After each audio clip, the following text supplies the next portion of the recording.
कर्नाटक में हिजाज विवाद को लेकर के आज फिर सुनवाई होगी। इस मामले में सुनवाई पहले भी हुई थी।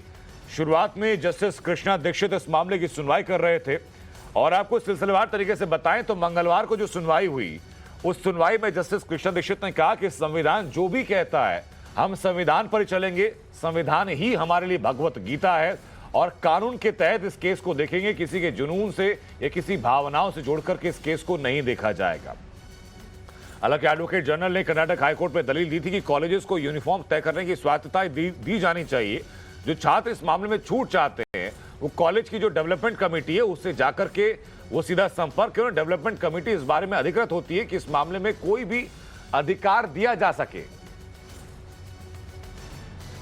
हालांकि हिजाब विवाद के बीच कर्नाटक के मुख्यमंत्री बसवराज बोम्मई की तरफ से भी फैसला लिया गया और 3 दिन तक स्कूल कॉलेज को बंद करने का फैसला लिया गया था।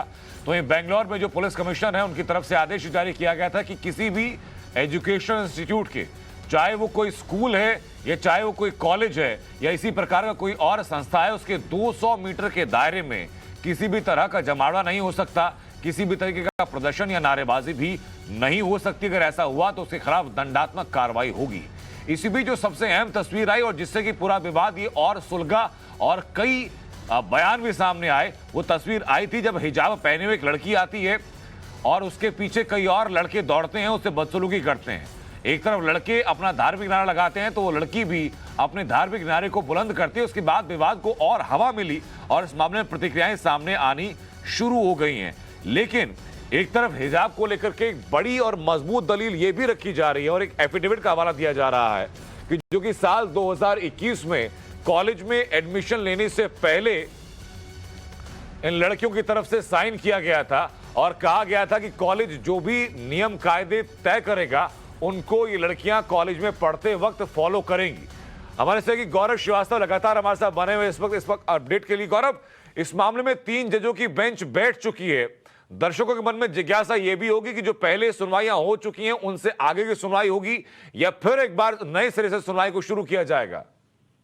देखिए, बिल्कुल पहले सिंगल बेंच की सुनवाई, जज जो बेंच है वो सुनवाई कर रही थी और इस मामले में जो दलीलें दी गई थी वो कर्नाटक सरकार की तरफ से वकील दलील दी गई थी कि क्योंकि ये क्या भी ड्रेस कॉलेज में पहनकर आना है इसका फैसला जो है वो कॉलेज डेवलपमेंट अथॉरिटी लेती है और इसमें हम कुछ ज्यादा नहीं कर सकते हैं। दूसरा ये कि इस तरह की बातों से जो है लॉ एंड ऑर्डर का इशू पैदा हो सकता है। वहीं दूसरी तरफ के जो वकील थे कामत, सीनियर काउंसिल, उन्होंने ये मत दिया कि आर्टिकल 25 हो या आर्टिकल 19(1) हो या इसके अलावा उन्होंने कुरान के कुछ हिस्सों का जिक्र किया और उन्होंने कहा कि जो स्कार्फ है या हिजाब है वो इस्लामिक पद्धति का हिस्सा और वो कहा जाता है पहनने के लिए। ऐसे में उनको इजाजत होनी चाहिए कि इस मामले में जो है उन्हें छूट दी जाए और उनकी पढ़ाई को जो है दोबारा शुरू किया जाए, उन्हें कॉलेज में दोबारा लिया जाए और एक अंतरिम रिलीफ जो है इंटरिम रिलीफ की मांग की गई थी। इस मामले में जब सुनवाई चली तो उसके बाद जो बेंच थी उसने लार्जर बेंच को जो है इस पूरे मामले को आगे बढ़ा दिया और 3 जजेस बेंच जो है अब इस मामले की सुनवाई करेगी और उसी दौरान आज जब ये मामला हाईकोर्ट में सुना जाना उससे पहले। गौरव, मैं वापस आपके पास लौट रहा हूं। दर्शकों को बता दें कि इस खबर पर टाइम्स नाउ नवभारत लगातार बना हुआ है। शुरुआत से एक अपडेट दे रहे हैं। इस वक्त 3 जजों की बेंच बैठ चुकी है जिसमें जस्टिस कृष्णा दीक्षित शामिल हैं, चीफ जस्टिस ऋतुराज अवस्थी शामिल है और साथ ही साथ जस्टिस एम काजी शामिल हैं। बेंच बैठने के बाद जैसे कार्रवाई शुरू होगी वो भी अपडेट पहुंचाएंगे। एक छोटे से ब्रेक का वक्त है यहां पर।